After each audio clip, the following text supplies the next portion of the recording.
Chapitre 12. Pendant ce temps, des milliers de gens sont venus autour de Jésus. Ils se marchent sur les pieds, parce que la foule est très nombreuse. Jésus commence par dire à ses disciples: Faites attention au levain des pharisiens. Ne soyez pas des gens faux. Tout ce qui est caché, on pourra le découvrir. Tout ce qui est secret, on pourra le connaître. C'est pourquoi, ce que vous dites pendant la nuit, les gens l'entendront en plein jour. Ce que vous dites dans le creux de l'oreille, dans la chambre, les gens le crieront sur les places. Je vous dis ceci à vous, mes amis. N'ayez pas peur des gens qui tuent le corps, mais qui, après cela, ne peuvent rien faire de plus. Qui devez vous respecter? Je vais vous le dire. Celui que vous devez respecter avec confiance, c'est Dieu.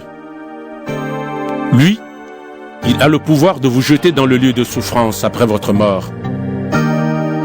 Oui, je vous le dis, c'est lui que vous devez respecter avec confiance. Est-ce qu'on ne vend pas 5 petits oiseaux pour presque rien? Pourtant, Dieu s'occupe de chacun d'eux. Il connaît même le nombre de vos cheveux. N'ayez pas peur. Pour Dieu, vous êtes plus important que beaucoup de petits oiseaux. Je vous dis encore ceci. Si quelqu'un dit devant tout le monde: j'appartiens à Jésus, alors le Fils de l'homme dira devant les anges de Dieu: cette personne m'appartient. Mais si quelqu'un dit devant tout le monde: je n'appartiens pas à Jésus, alors le Fils de l'homme dira devant les anges de Dieu: cette personne ne m'appartient pas. Si quelqu'un parle contre le Fils de l'homme, cette personne recevra le pardon. Mais si elle insulte l'Esprit Saint, elle ne recevra pas le pardon. Quand on vous amènera pour vous juger dans les maisons de prière, ou devant les chefs ou les autorités, ne soyez pas inquiets en vous demandant: comment nous défendre? Qu'est-ce que nous allons dire? En effet, à ce moment-là, l'Esprit Saint vous enseignera ce qu'il faut dire.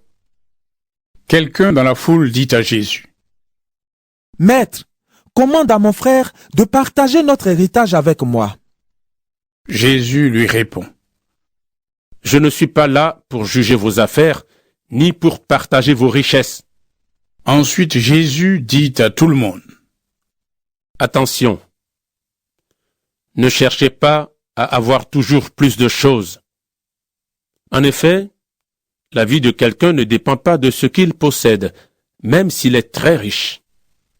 Alors, Jésus leur raconte une histoire. Un homme riche a des terres qui produisent une bonne récolte. Il se demande: qu'est-ce que je vais faire? Je n'ai pas assez de place pour mettre ma récolte. Alors il se dit: voilà ce que je vais faire. Je vais démolir mes greniers et en construire de plus grands. J'y mettrai toute ma récolte et mes richesses. Ensuite, je me dirai à moi-même: mon ami, tu as là beaucoup de richesses pour de nombreuses années. Repose-toi, mange, bois, amuse-toi. Mais Dieu lui dit: tu es fou. Cette nuit, je vais te reprendre ta vie. Et tout ce que tu as mis dans tes greniers, qui va l'avoir? Jésus ajoute: voilà ce qui arrive à celui qui cherche des richesses pour lui-même, mais qui n'est pas riche pour Dieu. Jésus dit à ses disciples: c'est pourquoi je vous dis, ne vous faites pas de soucis pour votre vie ni pour votre corps. Ne vous demandez pas: qu'est-ce que nous allons manger? Avec quoi est-ce que nous allons nous habiller? Oui, votre vie est plus importante que la nourriture, et votre corps est plus important que les vêtements. Regardez les oiseaux. Ils ne sèment pas, ils ne récoltent pas, ils n'ont pas de réserve ni de grenier, mais Dieu les nourrit. Et vous valez beaucoup plus que les oiseaux. Ce n'est pas en vous faisant du souci que vous pouvez ajouter un seul jour à votre vie. Si vous n'arrivez même pas à cela, pourquoi alors vous faire du souci pour les autres choses? Observez les fleurs des champs. Regardez comment elles poussent. Elles ne filent pas et elles ne tissent pas. Pourtant, je vous le dis, même Salomon, avec toute sa richesse, n'a jamais eu de vêtements aussi beaux qu'une seule de ses fleurs. L'herbe est aujourd'hui dans les champs et demain, on la jettera au feu. Et pourtant, Dieu l'habille de vêtements magnifiques. Vous qui n'avez pas beaucoup de foi, vous pouvez être sûr d'une chose. Dieu en fera au moins autant pour vous. Et vous, ne cherchez pas ce que vous allez manger ou ce que vous allez boire. Ne soyez pas inquiets. En effet, les gens qui ne connaissent pas Dieu cherchent tout cela sans arrêt. Vous avez besoin de ces choses et Dieu votre Père le sait bien. Cherchez plutôt son royaume et il vous donnera tout le reste en plus. N'aie pas peur, petit troupeau. Votre Père a choisi de vous donner le royaume.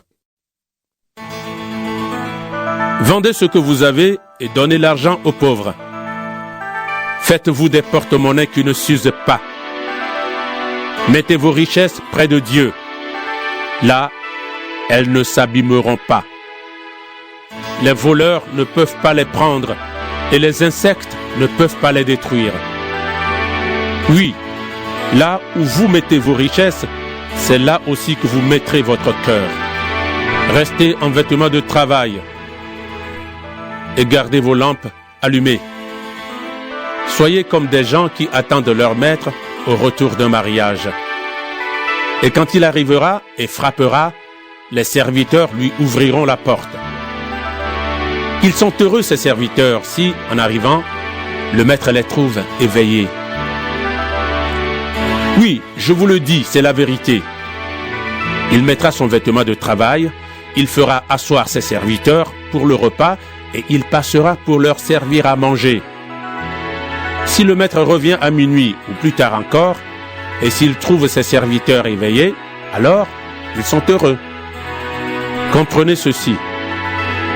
Le maître de maison ne sait pas à quelle heure le voleur va venir. Sinon, il ne laisserait pas le voleur entrer chez lui. Vous aussi, soyez prêts. En effet, le Fils de l'homme viendra, mais vous ne savez pas à quel moment. Alors Pierre dit à Jésus: Seigneur, est-ce que tu racontes cette histoire pour nous seulement ou pour tout le monde? Le Seigneur lui répond: Le serviteur fidèle et intelligent, qui est-il? C'est celui auquel le maître a dit: Je te confie ce travail. Donne à manger aux gens qui sont à mon service, au bon moment. Il est heureux, ce serviteur, si son maître, à son retour, le trouve en train de faire ce travail. Vraiment, je vous le dis, le maître lui confiera toutes ses richesses. Mais supposons ceci. Le serviteur se dit: Mon maître ne revient pas vite. Et il se met à frapper les autres serviteurs et les servantes. Il mange, il boit, il devient ivre. Alors le maître viendra un jour où son serviteur ne l'attend pas, et à une heure qu'il ne connaît pas. Il chassera ce serviteur, et il le traitera comme on traite ceux qui ne sont pas fidèles. Ce serviteur sait ce que son maître veut, mais il ne prépare rien, et il ne fait pas ce que son maître veut. C'est pourquoi on lui donnera beaucoup de coups. Mais si un serviteur ne sait pas ce que son maître veut, et s'il agit mal, on lui donnera peu de coups. Si on donne beaucoup de choses à quelqu'un, on lui demandera aussi beaucoup. Si on confie beaucoup de choses à quelqu'un, on lui demandera encore plus. Je suis venu apporter un feu sur la terre et je voudrais vraiment qu'il soit déjà allumé. Je dois recevoir un baptême et j'attends avec grande impatience que cela se réalise. Ne pensez pas que je suis venu apporter la paix sur la terre. Au contraire, je vous le dis, à cause de moi, les gens ne seront pas d'accord entre eux. À partir de maintenant, quand 5 personnes vivront dans la même maison, elles ne seront pas d'accord. Elles seront 3 contre 2 et 2 contre 3. Le père ne sera pas d'accord avec le fils, et le fils ne sera pas d'accord avec le père. La mère ne sera pas d'accord avec la fille, et la fille ne sera pas d'accord avec la mère. La belle-mère ne sera pas d'accord avec la belle-fille, et la belle-fille ne sera pas d'accord avec la belle-mère. Jésus dit encore aux foules: Quand vous voyez un nuage venir de l'ouest, vous dites tout de suite: il va pleuvoir. Et c'est ce qui arrive. Quand le vent du sud souffle, vous dites: il va faire chaud. Et c'est ce qui arrive. Homme faux. En regardant la terre et le ciel, vous savez quel temps il va faire. Et les choses qui se passent maintenant, vous ne savez pas ce qu'elles veulent dire. Pourquoi? Vous ne jugez pas par vous-même ce qu'il est juste de faire. Pourquoi donc? Par exemple, quand tu vas devant le tribunal avec ton adversaire, essaie de te mettre d'accord avec lui pendant que vous êtes en route. Sinon, il va te traîner devant le juge. Le juge va te livrer à la police et les policiers vont te jeter en prison.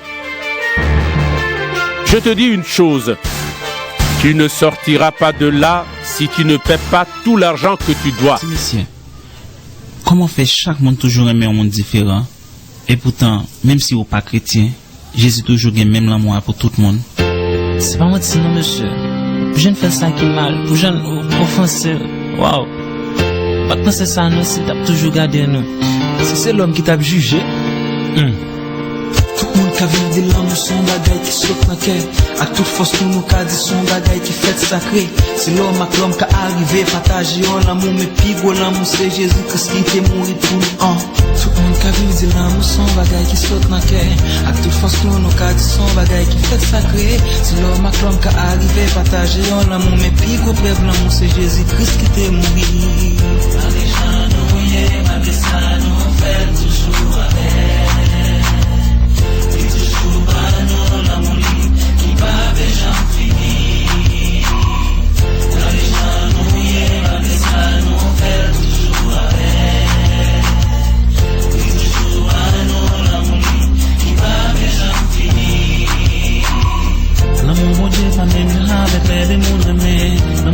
C'est l'amour qui l'a pour yon titan, amis, pour qu'à continuer toute réflexion, pour malgré jamais si vous pas perdu l'amour ça. L'amour, mon Dieu, pas même bien avec les mondes aimés. L'amour, c'est l'amour qui l'a pour yon titan, amis, pour qu'à continuer toute réflexion, pour malgré jamais si vous pas perdu l'amour ça. Malgré ça, nous fait toujours avec.